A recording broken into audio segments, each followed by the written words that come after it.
Good afternoon, everyone. Nice to see a good crowd there. My name is Mohammed Altaf. I'm the chair of the branch. So today's talk is all about cyber threats. Cyber threats and the attacks, they're just not going away, are they? They keep rearing their head. They keep coming in different forms. And what can we do, or what should we do? Because it's just growing in technique and methods. So we got Nick today, who is going to talk about identifying what the attack surfaces are and how we can reduce them. Because I guess if we don't employ some kind of mitigation, reductions of risk, we can be in a lot of trouble. Yeah, I'm sure Nick is going to enlighten us on some of those points. Nick has spoken to the branch before on some very, very interesting cyber talks, and it has been well attended and well taken on. So Nick, thank you for those. But Nick is an IT professional. He's a blogger, author, and public speaker on cloud and security issues. With over 20 years corporate experience, and he was an early adopter of the cloud system as well. So without wasting any time, I'm going to hand it over to Nick, and over to you, Nick. Thank you. Thank you, Altaf. Thank you. Yes, thank everyone for joining me. This talk's based on a chapter on an upcoming book called Grow and Evolve Your Business, and the editor said, I want you to write about countermeasures for advanced threats, but for small businesses, which is, not that easy to do, really. So who am I? So yes, as I've explained, I was originally a developer years ago in the world of multimedia. I ended up at the BBC before spending most of my time as head of IT with various architectural firms. And right now I'm working for a SaaS company as the information security manager. But throughout my time in architecture and that, I developed some kids' iPad apps, and I wrote a number of books and chapters for various books by Legend Business Press, as well as myself. So one of the first things, anytime I talk about cybersecurity, everyone else says, why would they target me? I'm too small. And I developed this slide just to show that no matter what, criminals, they target you because they make money out of you. They've got 5 ways they can make money out of you. And it all boils down to extortion, fraud, theft. There's also disruption and unauthorized use of your computers and assets. So they'll use your equipment to mine for Bitcoin, as a spam relay, as a web server. The disruption, well, they can use that to just lower the share price and short against you, or to sell stuff to a competitor. Theft, that's pretty obvious. Fraud, that's where you're tricked into making a payment, whether it's a fake service, a fake product, or a transfer scam. And extortion, we know all too well with the whole ransomware. So when it comes to advanced threats, though, I thought I need a quick explanation. So an advanced threat is really something that really wasn't a threat until the tech was there. So like, keyless cars, they can be stolen now in less than 30 seconds. Someone goes up to your front door with a booster, someone else has the corresponding device next to the car, and they boost the signal from the key fob, and then that's it. They drive off in your brand new car. And this has happened so many times. Another more cyber-related advanced threat, and one of the top end of the scale, is the NSO's Pegasus malware, which could infect a phone with absolutely zero involvement by the end user. So this is literally the most advanced level of threats. But the thing is, anything can be advanced, and the other side of it is all the vulnerabilities that these advanced threats rely on. And just, jumping on the NIST vulnerability database recently, it showed that, Apple's last operating system, not the very latest that just came out a couple of weeks ago, Big Sur currently has, over 184 known vulnerabilities. Java still has 16, Windows 10 apparently 1, Edge 9, and Acrobat, the Adobe Acrobat side of things, 67. But if you look at the bottom number of what they've had in total, Windows over 1,000, Acrobat nearly pushing 2,000. So there's lots of opportunities to find these vulnerabilities, to use them in a malicious way. And the other side of it is that when we look at the cyber kill chain of how infections happen, it doesn't mean the whole thing has to be advanced. Only one bit or more, can be advanced. It could be the reconnaissance side. It could be the installation that's the advanced bit. There's so much to mix and match. Sometimes the criminals will start off with nothing more than a text message, but then ultimately, there was an advanced exploitation or the command and control. There's so many things that they can do. So how do we deal with this? The first thing is you've got to understand the what. What's the attack surface that you're trying to protect? And we all know, we think, okay, we'll have the asset list and, we've got all our computers on there and our printers and our servers and our routers and our firewalls. But the thing is, you need to understand your attack surface. And there's a lot of things now that have a computer in them. We call them smart devices. We also call them IoT. Normally, we just call them a big pain in the neck and a headache if you have to look after them. So all of these things could be used as part of an advanced threat. They all can seem quite innocent, but they are effectively a computer running normally some embedded Linux or something. And sometimes they haven't been patched or looked after at all. They've been developed in a rush. Why anyone wants their fridge to have their entire calendar. Now, there is some logic in that, but it's very dangerous as far as I'm concerned. Same with your washing machine. But all of this contributes to the attack surface, and all of this needs to be maintained. Also, your software makes up your attack surface.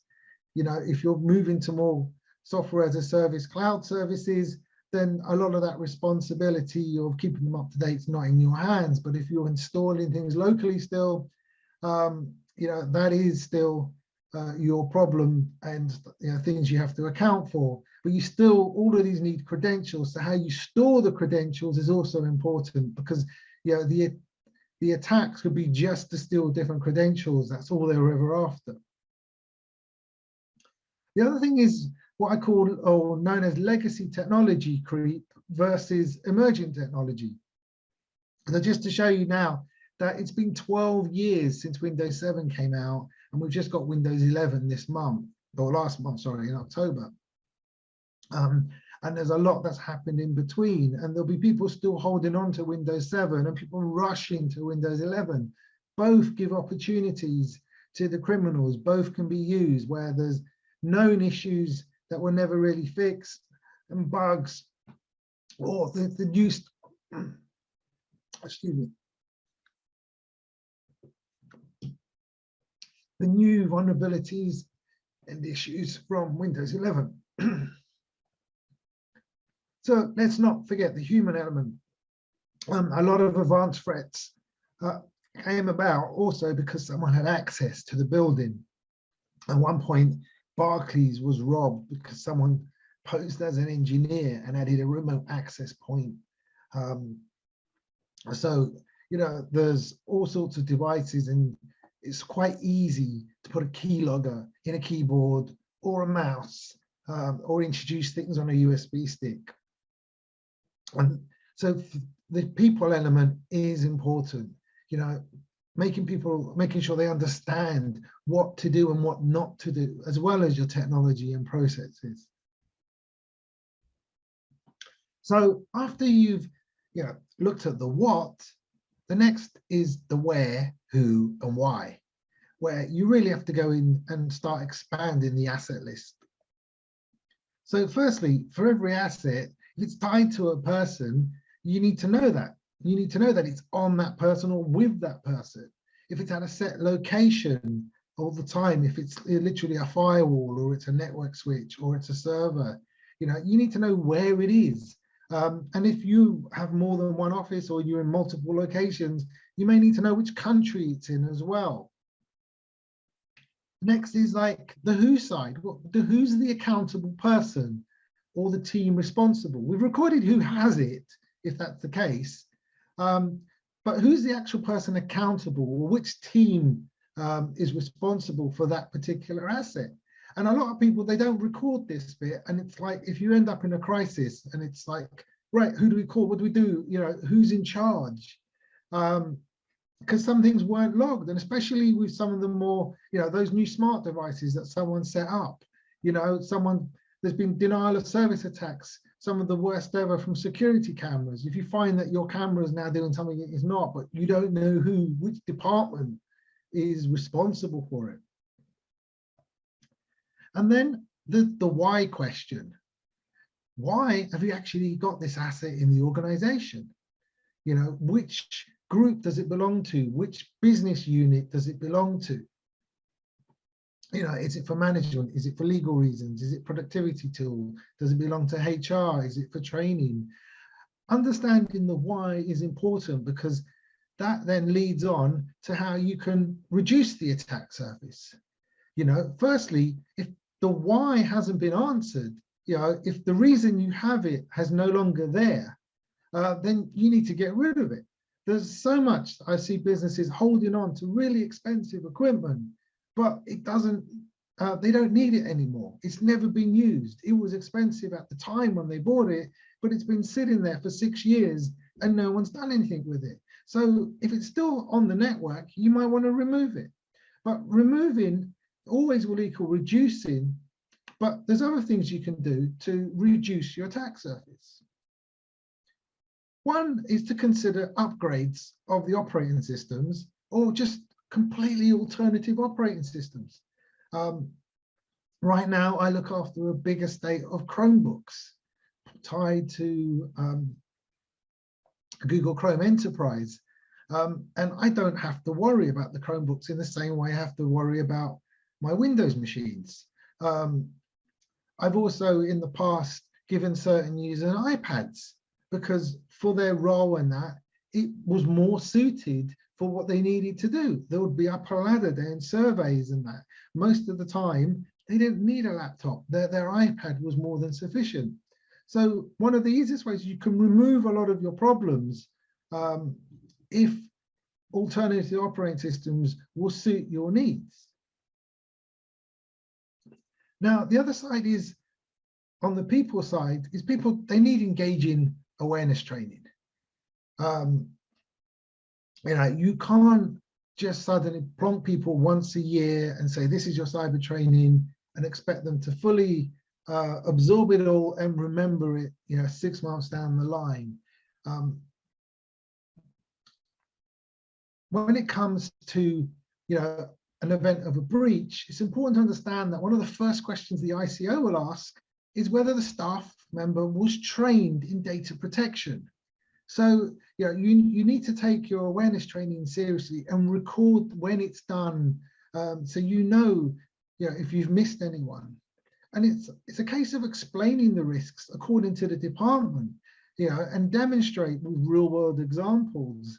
All of this building up to try and create a no blame culture. If you have a blame culture, people will hide things. If they do anything wrong, they won't tell you.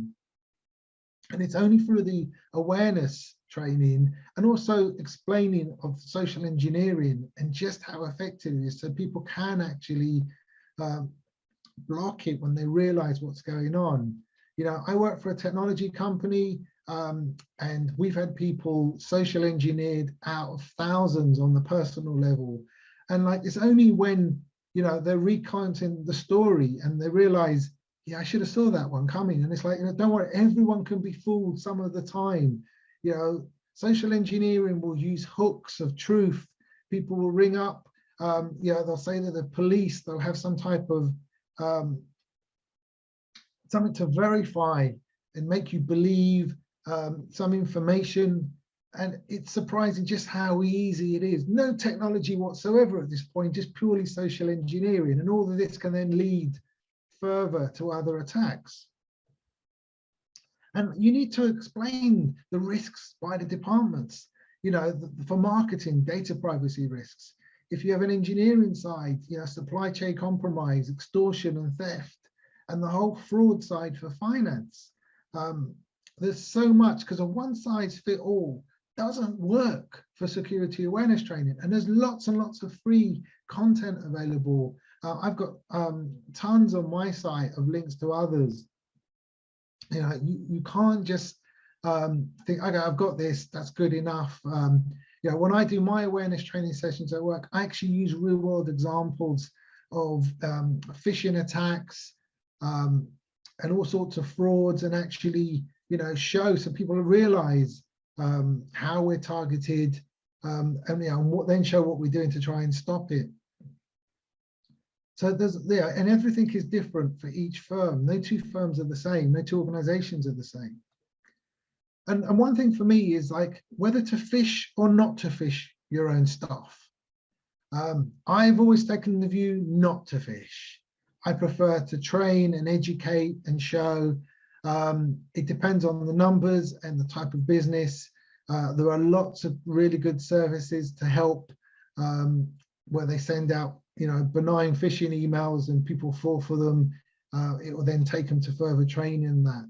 For me, I like to build up a sense of trust where they'll notify me if anything's suspicious, you know, and rather than think, oh, it's Nick just trying to test me.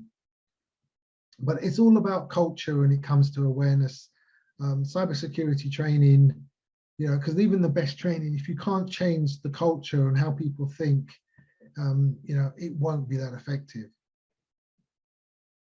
So it's still the case that emails are one of the main infection routes. And just explaining to someone all the various opportunities of email, how an email can come in and can contain a virus, or it can contain a macro-enabled file, or a PDF that has a link that then goes out to malicious, or even just an online collaboration share. An email can even contain another email that can contain a zip file and so on. They can nest it so many times with email. And so it's worth looking at the types of email that come in. There's only two types. It's either genuine or it's bogus. But it's not that simple, because people we work with, they get phished and their credentials are compromised.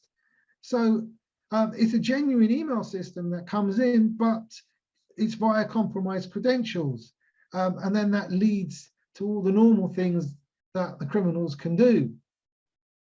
The other things they can do is also go back out and use genuine links to legitimate services, but in a malicious way.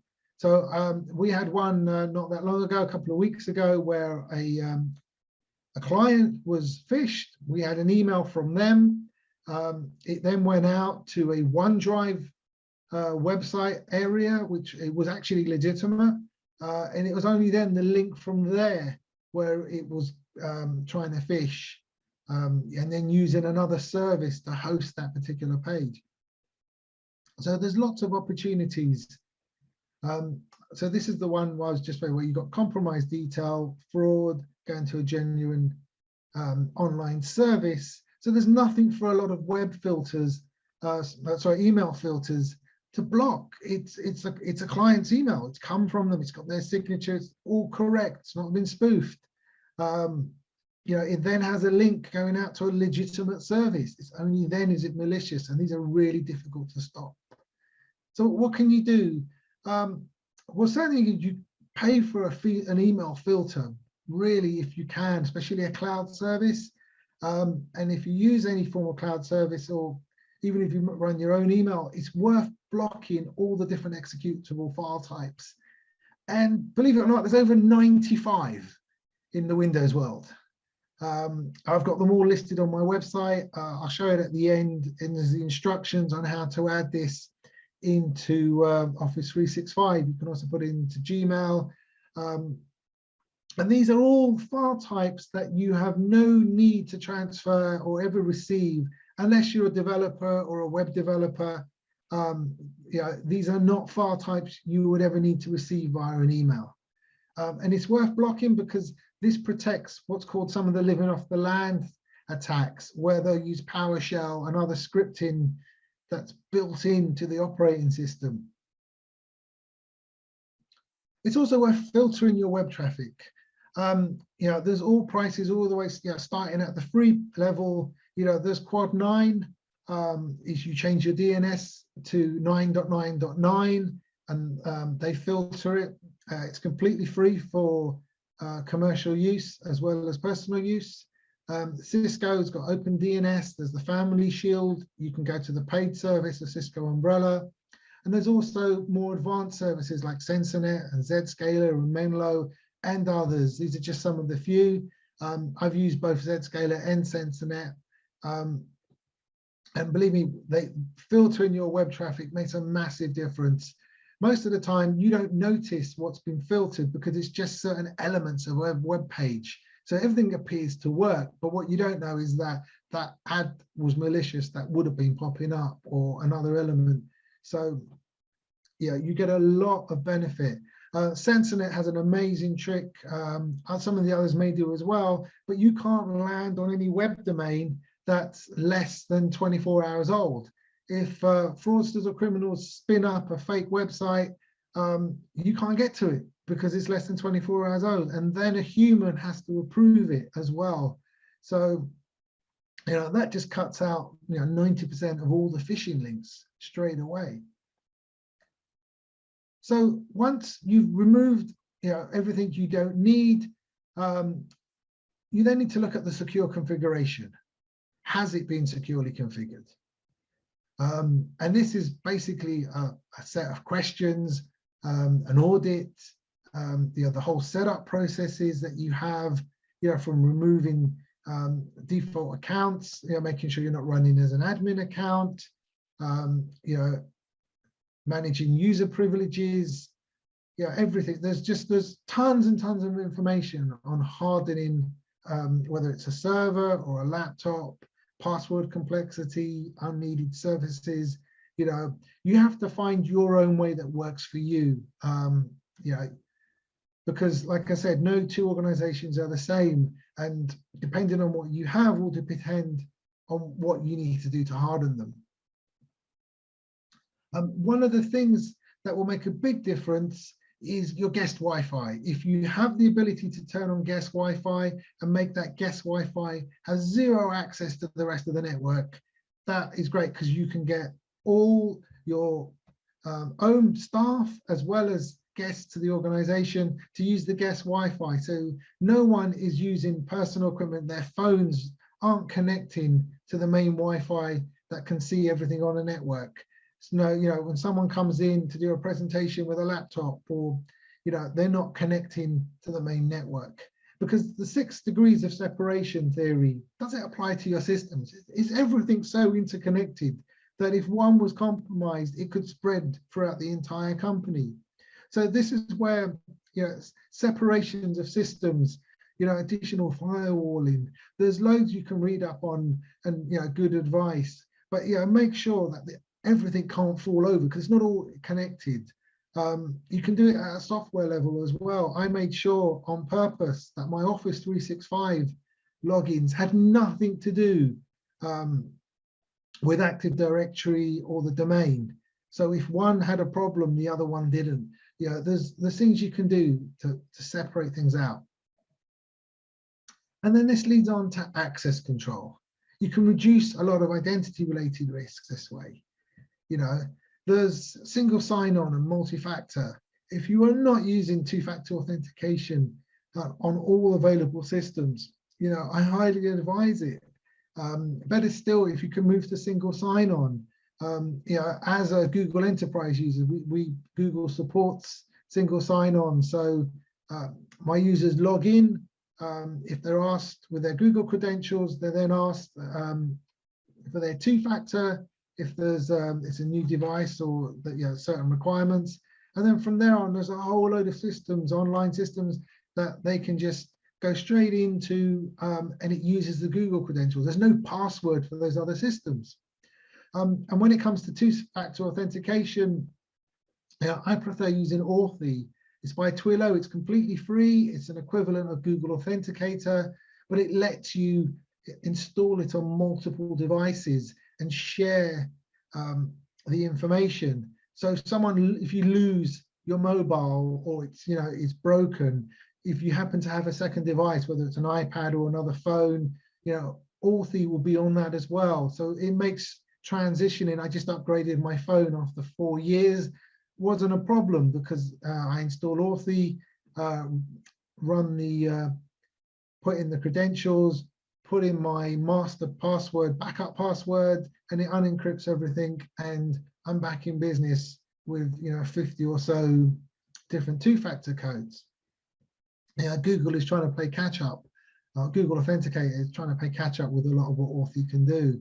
But there's loads of third parties as well. There's also things like USB keys. Google has their Titan keys, and they don't have to be expensive. Even password managers need to be considered. You can use the built-in one on your browser.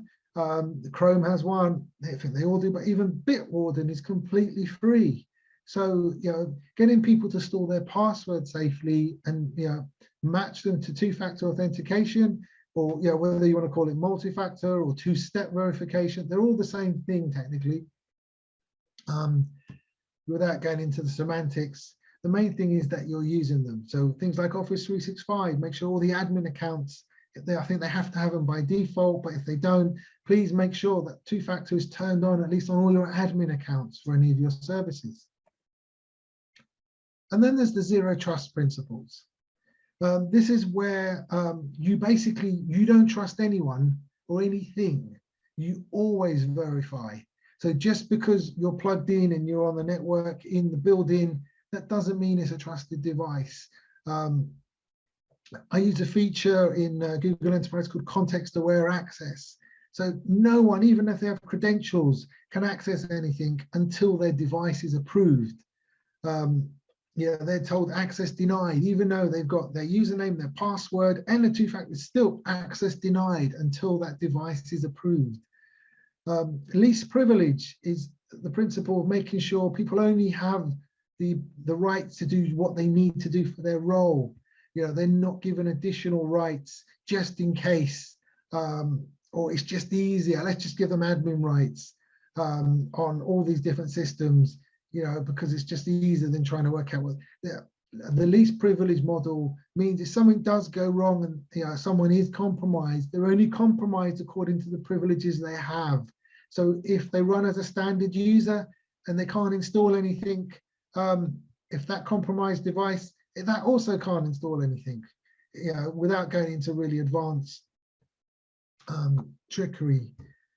And just to assume that you could have been breached at any moment, and that the cyber criminals and the fraudsters can move laterally. So that's where the segmentation across the network is important, across devices. Like I said, admin rights, they're a security risk, and the systems, back in the day, I used to use a CyberArk hosted platform, and it basically would intercept any request for admin rights. If someone needed to install something, CyberArk would intercept that challenge, and if it was a trusted piece of software, it would allow it. And if anything was unknown, it ran a big allow list. And if it was an unknown piece of software, it wouldn't let it run. It gave us a massive degree of protection. And the thing is, this is actually built into Windows as well, if you're happy to take the time to go through and set it up. So this all leads to visibility. Can you see your network traffic and the device activity? And there's all sorts of systems. There's SIEM platforms, security info and event management, and there's lots of options that will really eat into any security budget. I've never in 25 years had a scene. It's never been part of I couldn't afford it. It just didn't, even Logarithm, I did have one with Logarithm because I had a free account, but never got to use it. But that doesn't mean it's not right for you.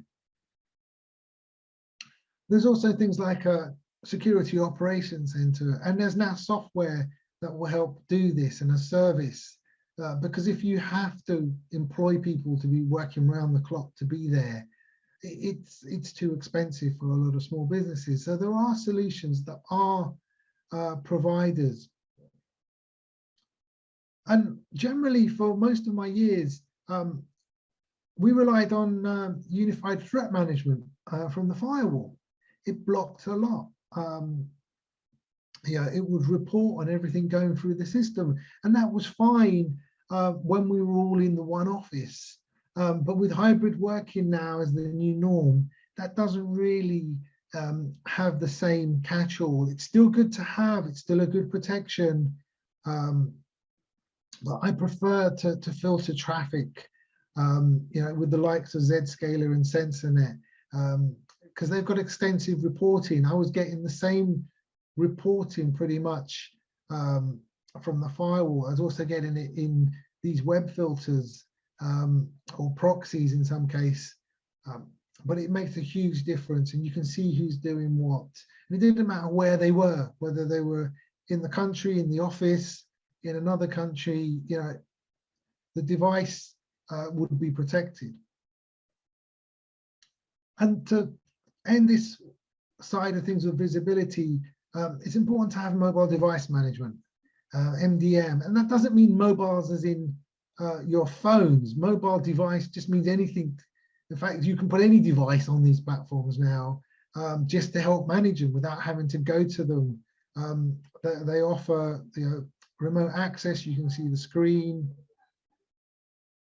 and so and they're even free. If there's like less than 25 of you, Manage Engine, it's completely free. It's not the most intuitive, I'll give you that. You can even get with our case, it's part of Google Workspace as part of the enterprise, the MDM sides there. I'm just going to see some of the chats. No, okay, it's sorry if I'm going too fast. I think, this is all being recorded, so you can watch this later. So part of the presentations are blocked out, top and right. Sorry, is that? Don't know if that's helped. Nick, I didn't want to interrupt you, but I think when you put your mouse, it's putting. So I think if you can probably just continue. So what's happened when I click my mouse? It's just putting a black line or a square. So I think, yeah.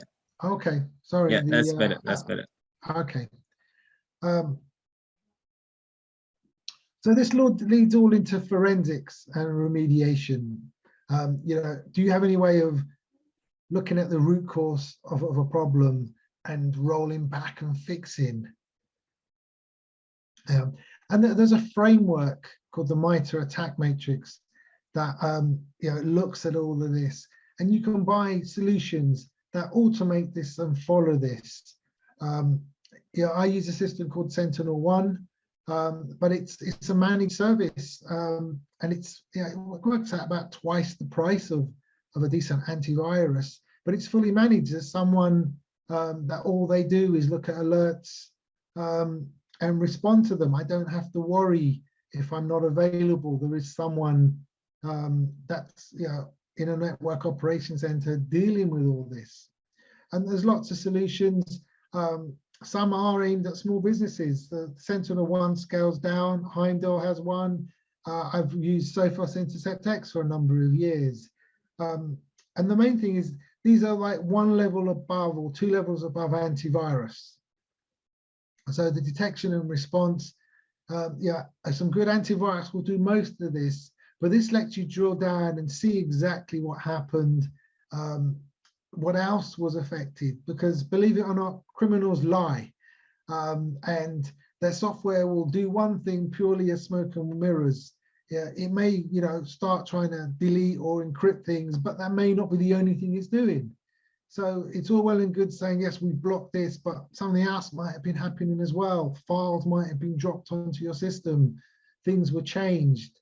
And that's what the whole point of these detection and response, looking at actually what happened. Where did they talk to? Who else did these things communicate with? So to conclude, there's 9 areas that I've always spoken about for true cover. You need your antivirus, you need your patch management, you need your email filtering, your web filtering, the admin privilege sites, access control, forensics and monitoring. But there's no secret ingredient. There's nothing I can say that you can buy this and it will solve your problem. That's not the case, especially with advanced threats, because you may have all your main systems completely locked down and protected, and yet you've introduced something that's kind of blown it all open because it's full of vulnerabilities, or you've changed something which someone's come in and added something you didn't know about. So yeah, there is no secret ingredient. That's kind of what I want you to take away. Everyone needs to do look at their own systems, build their assets list, answer the who, what, why, where type questions, and keep plugging at it. It's not one thing you've done. You don't fill out the asset list and that's it, I'm done. It's a constant exercise of going back and updating and checking. And to help, I've got a ton of free resources on my website. There's also a blog with hundreds upon hundreds of free services, and loads of other content, free training, all sorts, and free security advice, and just hundreds and hundreds of other resources that you can go to. So from there, does anyone have any other questions? And I won't move my mouse. I'll just read the chat, sorry. You have a Google account with single sign-on. Look, I think it's your mouse playing that thing again. I'm just trying to, it's Zoom. Oh, it's Zoom, is it? Right. Yeah, it's like, so I'm reading the chat. Someone said, I have a Google account and I'm often asked to sign into trusted websites using my Google account, and I've started doing so. Are you saying it's a good idea? I did wonder if it was a vulnerability, but it's easier to log in that way with single sign-on. Well, so firstly, are you fully protecting that Google account? Has it got two-factor? And then from there... Sorry, Nick, just to say, yes, it does, Yeah. So generally, yes, you're in a better place than having a password that you could forget or get reset. See, with the single sign-on, there's no password reset option. No one can go through and say, answer the security questions which they've gleaned from social media, because it's just, they would have to try and get into that Google account, which is typically a lot harder to do. No, that's reassuring to know, because I did wonder whether I was doing the right thing in logging in with my Google account, because it just seemed easier and simpler. And I wondered if it was actually a vulnerability. So it's reassuring to hear it's actually something you would recommend doing. Well, it's what we're doing at enterprise level, and it's even to small business. It's where, you want to get rid of passwords where possible. A password manager is the same thing. One really strong super password, and then everything comes off that. It's the same principle. So, so long as you've got a really strong Google account password and it's two-factored. And the other thing is, when it comes to two-factor, it's important to know it's not perfect. Your session can be stolen. If the cyber criminals know what they're doing, if you've got to somewhere via a link and you've then signed in, there is a way they can steal the session, the cookie of the system you're using, and then they don't need the two-factor challenge. Avoid links You know, anything you need two-factor for, make sure you've manually typed in or you've got a bookmark for that service. That way Okay. you can't be tricked on the two-factor. Also, any text messages, if someone sends you, there's a text message, oh, I sent you this by accident, or, you know, can you forward this number to me? You know, never forward any SMS or emails with a code to anyone, even if they're people you know, because it may have just been compromised. There's a WhatsApp scam where they can end up taking over your account via this. So, you know, the good hygiene, the old school cyber hygiene of not following links still applies, even if you've got two-factor, because there's clever things the criminals can do to hijack and bypass your two-factor, especially if the two-factors are mobile, that's just a text message. They can spoof the text message. I also know a case where the phone number was taken over by the criminals. They rang the mobile provider, convinced them that they were the person, and what they did was they got all the numbers, everything forwarded to another number. So the end user didn't have no network, no signal that they would if there was a proper SIM swap, because everything was being forwarded. So everything was working, they just weren't receiving any calls or texts, and the criminals used that to get into an online banking. So, you know, two-factor can be got around in different ways, but it's still better than not having it. It does make a difference, and so long as you don't visit links, even trusted ones, just type them in or have a bookmark. If you use that service enough to need a two-factor code on it, then just type it in. It really gives you so much more protection. Does anyone else have any other questions? Nick, yeah, thank you, Nick. Thank you for that. You talked about, obviously, I think, you know, it comes down to also end users, because they're probably one of the big best sort of lines of defense as such, isn't it? In terms of awareness training, are there like sort of demos that can be shown in terms of hacking, so that they can actually see this and say, oh, I need to be careful? Because sometimes, you know, we talk about this, we send emails, you know, we send sort of example emails and things like that where they have it has happened, but because they have not experienced it and seen it, it can be less effective, I think. Yeah, definitely. I use a lot of videos from the banks. They did some really high-end, HSBC done some, and Barclays have done some. I think they're on YouTube as well. There's one of woman walks into a cafe and, you know, she's about to buy some shoes using the Wi-Fi, and it's really well done, and just shows. Another one showed what would an account takeover look like in real life. So they open a fake Brompton cycle shop across the street to put it all into context. This is my website's full of all sorts of resources like this. The NCSE, the National Police Cyber website's got tons of resources as well. You know, you don't have to spend money on awareness training. There's loads of good stuff. I've got some on my site. There's also some videos. There's some funny ones from the Dubai police did a parody video on It Wasn't Me, about having money stolen out of their account. There's lots of stuff available, and finding what resonates, what puts the message across. You know, and video content works, the cartoons work. There's one provider, it's a paid for one. I think they've done all their cyber awareness training with Muppets and puppets and things to help put the message across. You know, anything that works. There's stuff that's, you know, learn at your own pace. There's tons on YouTube. But yeah, look at what the banks have done, because everyone has a bank account. And so that stuff, you know, if the bank's gone and saying this, that normally hits home. And then also find how the awareness training can help people at home as well, at a personal level. So, you know, turning on two-factor for Amazon turning two-factor on for PayPal.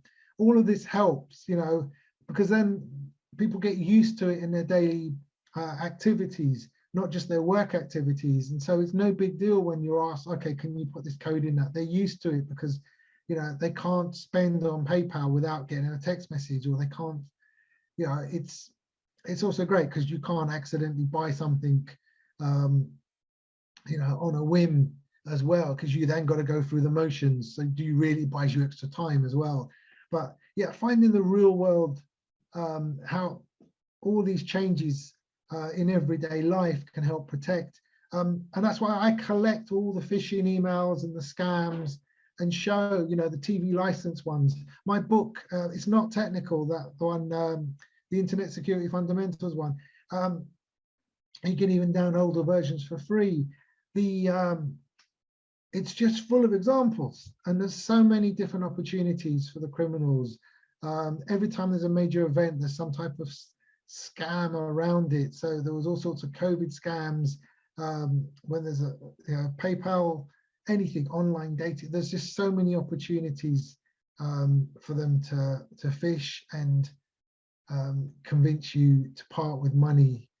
So yeah, it's, have a look at my stuff. Like I said, I've tried to make as much as possible free, because I know, you know, a cybersecurity budget for many people is, you know, non-existent, and you know, and I've been there where there is no budget, and that's why, you know, I use things like Quad 9 still.